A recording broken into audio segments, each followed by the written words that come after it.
얼마 전에 15명의 예술 애호가들을 만나서요, 이분들하고 같이 갤러리 5곳을 좀 돌고 그 후에 모여서 얘기를 나누는 아트 투어를 다녀온 적이 있습니다. 이제 갤러리 5곳을 방문하고 나서요, 5명씩 그룹을 지어서 같이 이야기를 나눴는데, 그때 나왔던 첫 번째 질문이 바로 오늘 전시회 중에서 가장 기억에 남는 작품은 무엇이었나요? 였습니다. 한 명씩 돌아가면서 작품들을 이야기를 했었는데요, 저는 그때 아이스박스가 가장 기억에 남았다고 이야기를 했습니다. 그러자 나머지 4분의 표정이 아이스박스? 그런 거는 작품이 없었는데? 하는 표정으로 저를 바라봤었죠. 을지로에 있는 상업화랑의 박진영 작가 사진 전시회 혹성해설을 갔을 때였습니다. 좁은 공간에 15명이 한꺼번에 들어가니까 조금 답답해 보여서 저는 일단은 2층 전시 공간으로 먼저 갔어요. 그리고 그 2층 전시 공간에 갔는데 한쪽 면에는 이제 어떤 계곡의 모습이 있었고, 그리고 나머지 한쪽 벽에는 금붕어의 모습이 있었습니다. 그리고 다른 벽 쪽에는요, 캠핑 의자와 어떤 테이블 하나가 있었고, 전시장의 가운데에는 벤치형 나무 의자와 그 옆에 아이스박스가 놓여 있었습니다.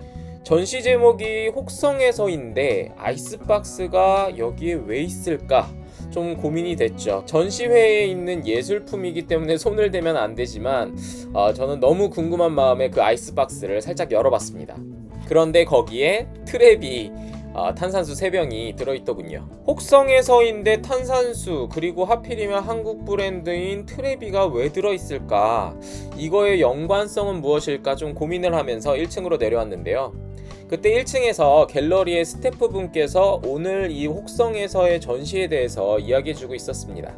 이야기가 끝날 때에 스태프분께서 오늘 이제 이틀째 갤러리 전시를 여는 건데 우리 관람객들을 위해서 뭐 과자와 음료수 그리고 사탕들 준비했으니까 마음껏 드시라고 그렇게 얘기를 해주시더군요.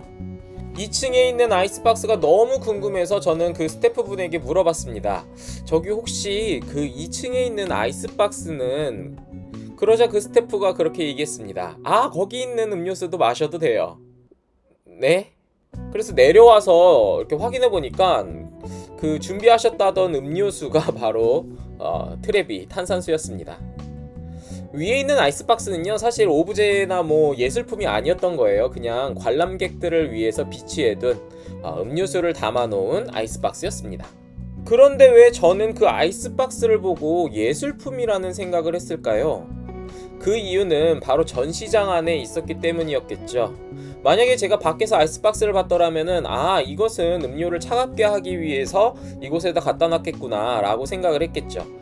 하지만 그 아이스박스가 전시장 안에 있었기 때문에 저는 이것이 혹시나 오브제나 어떤 뭔가 예술품은 아닌가? 이런 생각을 했었거든요. 그래서 사실 아이스박스의 역할에서 벗어나서 이것은 과연 이 전시 공간 안에서 어떠한 그런 관계성을 맺고 있고 어떠한 정말 작가가 어떠한 이야기를 하고 있는 것일까, 이것을 고민하게 됐던 것이죠. 저는 이 경험을 통해서 뭔가 실존적인 자유로운 인간이 바로 전시장 안에서 가능하겠구나 라는 생각을 했습니다. 사르트르는 인간의 자유는 아무것도 없는 상태에서 미래를 향해 자신만의 상상을 할 수 있는 것이라고 말을 합니다. 사물들은 본질이라는 것이 존재합니다. 예를 들어 연필은 쓰기 위해 만들어진 것이고 그릇은 담기 위해 존재하죠. 하지만 인간은 본질이 존재하지 않습니다. 인간은 이런 본질을 위해서 태어났다, 이런 얘기는 없잖아요. 당신은 사랑받기 위해 태어난 사람, 이거 빼고요. 아무튼 인간은 선택을 통해 자신의 존재를 만들어가는 그런 존재입니다. 본질이 없는 인간이 자신이 정말 자유롭게 상상하고 자신의 본질을 만들어가는 과정, 이것을 바로 장폴 사르트르는 실존이라고 부릅니다. 그렇기 때문에 사르트르가 했던 유명한 말이 있죠. 실존은 본질보다 앞선다 라고 말하는 것입니다. 왜냐하면 인간에게는 실존의 과정이 있어야만 본질이 생기기 때문이죠. 마찬가지로 인간은요, 어떠한 사물이나 사건, 인물, 그리고 내 자신에게까지도 이 실존의 과정을 부여할 수 있습니다. 이것은 애초에 본질이 없다로 시작을 하기 때문에 어떻게 보면 인간에게는 굉장히 자유로운 그런 활동이죠. 그런데 우리는 이러한 자유가 있음에도 불구하고 사실 우리는 이 실존적 자유를 활용하지 않습니다. 우리는 오히려 모든 것에는 본질이 정해져 있다고 생각하죠. 정해진 본질에서 벗어나는 행위를 용납하지 않습니다. 사실 본질이 없는 나임에도 불구하고 나는 본질이 있다라고 생각할 때도 있죠. 예를 들어서 나는 이런 사람이야. 나는 여자고 남자기 때문에 이런 일을 하면 안 돼. 나는 지금 나이가 몇 살이기 때문에 이런 일을 시작할 수 없어. 내가 배웠던 전공은 이것이기 때문에 이러한 일은 할 수 없어. 이런 식으로 마치 내가 본질이 정해져 있는 것처럼 나를 제한하고 또 그 안에 갇히게 됩니다. 이처럼 실존적 자유가 없는 사람들은요, 어떠한 한 사물, 한 인물, 한 사건에 단 하나의 본질만을 부여합니다. 그렇게 하나의 사물에 하나의 본질을 부여했을 때는요, 더 이상의 가능성은 없어요.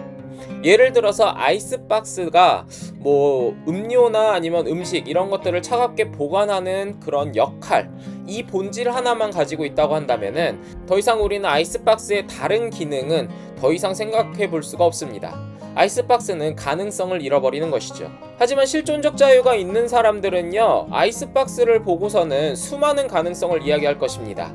아이들은 그것을 보고 의자라고 생각을 할 수도 있을 거고요. 바퀴가 달렸더라면은 그것을 물건을 옮기는 캐리어 용도로도 사용을 할 수 있을 거고요. 또 저처럼 어떠한 전시장에 있다고 한다면은 그것을 바라보면서 이것이 어떠한 오브제의 역할을 할까? 이렇게 생각을 할 수도 있겠죠. 사실 그런데 이 실존적 자유를 갖는 게 쉽지는 않아요. 왜냐하면 우리에게는 개념이라는 것이 있고 이것이 우리 뇌에 너무나도 편하기 때문에 우리는 그것을 바라보고 이것의 본질은 이것이다. 바로 판단하게 되는 것이죠. 그런데 이 실존적 자유가 정말 잘 발휘될 수 있는 장소가 있습니다. 그곳이 바로 전시장입니다. 전시장 안에서는 모든 사물의 본질을 0으로 만든 후에 가능성을 부여합니다. 제가 사진 전시장에서 아이스박스를 보고 아이스박스의 본질로 생각하지 않았잖아요. 저는 그것을 보고서는 이 물체는 과연 이곳에 왜 있을까라는 생각을 했습니다. 제가 그 아이스박스를 이 물체라고 생각하는 순간 그것이 원래 가지고 있던 역할과 본질은 0이 되는 것이죠. 그 0이 된 빈 공간은 제가 자유롭게 상상할 수 있습니다. 예를 들어서 작가가 정말 이 계곡과 물고기의 그 사이에 있는 어떠한 것을 표현하려고 했다, 이렇게 생각을 할 수도 있는 거고요. 아니면은 정말 그냥 일상에서 우리가 볼 수 있는 어떠한 그 사물들, 그런 것들과 사진 속에서 보이는 약간 뭔가 혹성과 비슷한 그러한 모습들의 이질감, 이런 것들을 생각할 수도 있겠죠. 그러니 전시장 안에서는요, 우리는 어떠한 물체의 본질을 0으로 만들고 그것의 가능성을 무한하게 가질 수 있습니다.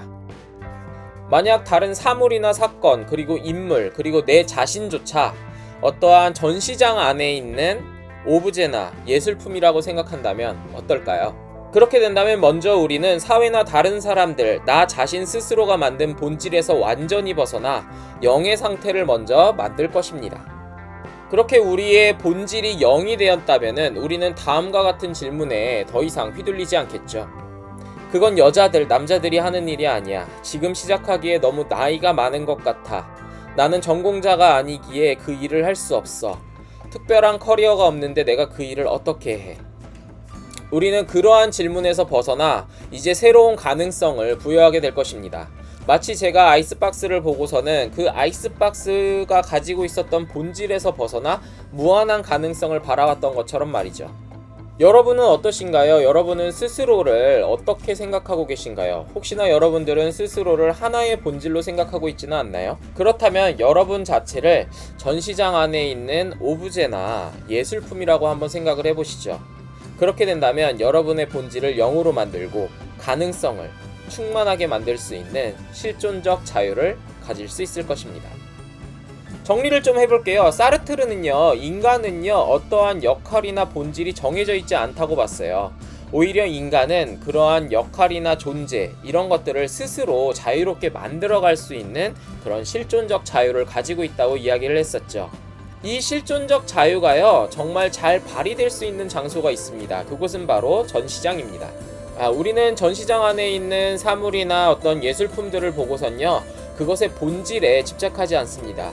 오히려 그것들의 본질을 0으로 만들고 무한한 가능성을 부여함으로써 그것의 새로운 창조를 이끌어내고 있죠. 여러분들이 겪고 있는 문제, 타인에 의해 만들어진 당신에 대한 고정관념이 혹시 있나요? 그렇다면 그것들을 전시장 안에 넣어보기를 바랍니다. 그리고 당신이 가지고 있던 문제들을 0으로 비워보시기 바랍니다. 그 다음에 그 빈 공간에 자유롭게 여러분들의 생각으로 그 공간을 채워서 새로운 창조를 만들어 보시기 바랍니다.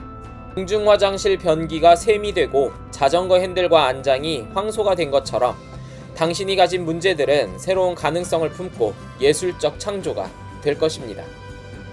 다음번에도 예술과 미학에 대한 즐거운 이야기들 준비해 올 테니까요. 구독과 알림 설정하셔서 이 이야기들 받아보시기 바랍니다.